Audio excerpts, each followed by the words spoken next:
अध्याय 13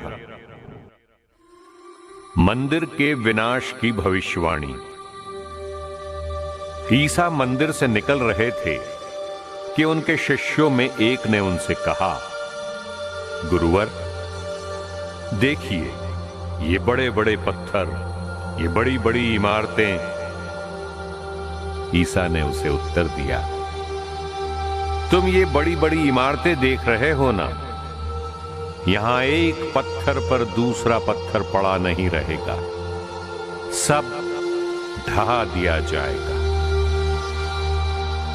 जब ईसा जैतून पहाड़ पर पहुंचकर मंदिर के सामने बैठ गए तो पेत्रुस, याकूब, योहन और अंद्रेयस ने एकांत में उनसे पूछा, हमें बताइए ये कब होगा और किस चिन्ह से पता चलेगा कि ये सब पूरा होने को है? विपत्तियों का प्रारंभ।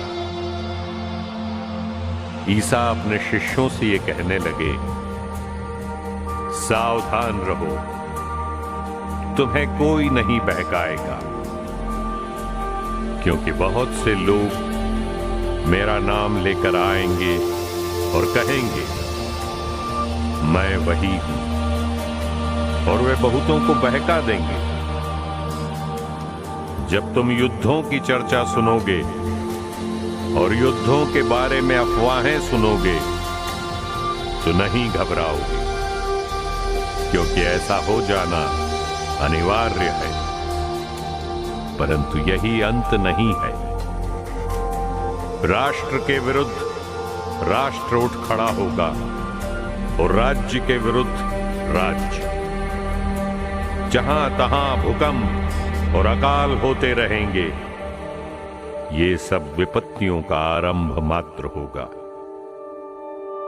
सावधान रहो, लोग तुम्हें अदालतों के हवाले कर देंगे, तुम्हें सभागृहों में कोड़े लगाएंगे, तुम मेरे कारण शासकों और राजाओं के सामने पेश किए जाओगे, जिससे तुम मेरे विषय में उन्हें साक्ष्य दे सको, क्योंकि ये आवश्यक है कि पहले सभी राष्ट्रों में सुसमाचार का प्रचार किया जाए। जब वे तुम्हें अदालतों के हवाले करने ले जा रहे हैं तो ये चिंता न करो कि हम क्या कहेंगे। समय आने पर जो शब्द दिए जाएंगे उन्हें कह दो, क्योंकि बोलने वाले तुम नहीं हो, बल्कि पवित्र आत्मा है। भाई अपने भाई को मृत्यु के हवाले कर देगा और पिता अपनी संतान को, संतान अपने माता पिता के विरुद्ध उठ खड़ी होगी और उन्हें मरवा डालेगी।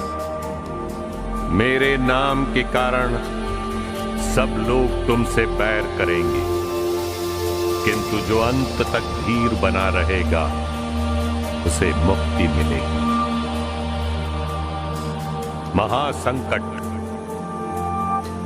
जब तुम लोग वहां उजाड़ का विभत्स दृश्य देखोगे जहां उसका होना उचित नहीं है, पढ़ने वाला समझ ले, तो जो लोग यहूदिया में हो वे पहाड़ों पर भाग जाएं, जो छत पर हों वो अपना सामान लेने नीचे उतरकर घर के अंदर न जाए, जो खेत में हो वो अपनी चादर ले आने के लिए न लौटे।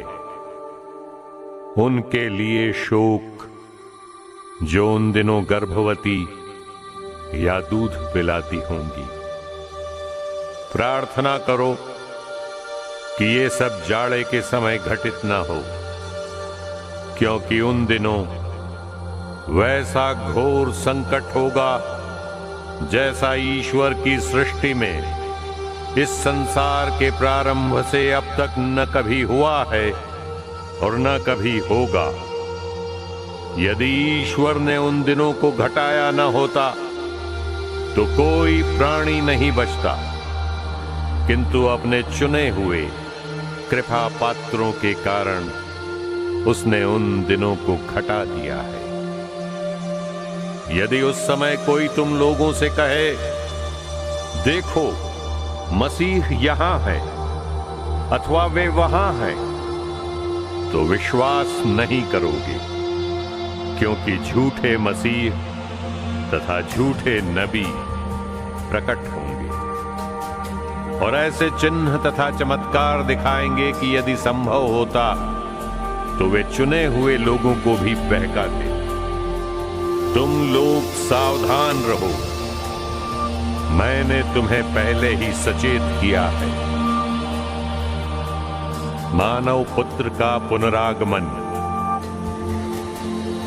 उन दिनों के संकट के बाद सूर्य अंधकारमय हो जाएगा, चंद्रमा प्रकाश नहीं देगा, तारे आकाश से गिर जाएंगे और आकाश की शक्तियां विचलित हो जाएंगी। तब लोग मानव पुत्र को अपार सामर्थ और महिमा के साथ बादलों पर आते हुए देखेंगे। वह अपने दूतों को भेजेगा और वे चारों दिशाओं से, आकाश के कोने कोने से उसके चुने हुए लोगों को एकत्र करेंगे। ये कब होगा? अंजीर के पेड़ से शिक्षा लो। जब उसकी टहनियां कोमल बन जाती हैं और उनमें अंकुर फूटने लगते हैं, तो तुम जान जाते हो कि गर्मी आ रही है। इसी तरह जब तुम लोग ये सब देखोगे तो जान लो कि वो निकट है, द्वार पर ही है।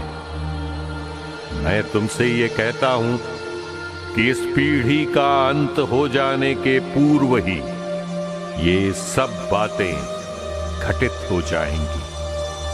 आकाश और पृथ्वी टल जाएं तो टल जाएं, परंतु मेरे शब्द नहीं टल सकते। उस दिन और उस घड़ी के विषय में कोई नहीं जानता, न तो स्वर्ग के दूत और न पुत्र, केवल पिता ही जानता है। चौकसी। सावधान रहो, जागते रहो, क्योंकि तुम नहीं जानते कि वो समय कब आएगा। ये कुछ ऐसा है जैसे कोई मनुष्य विदेश चला गया हो।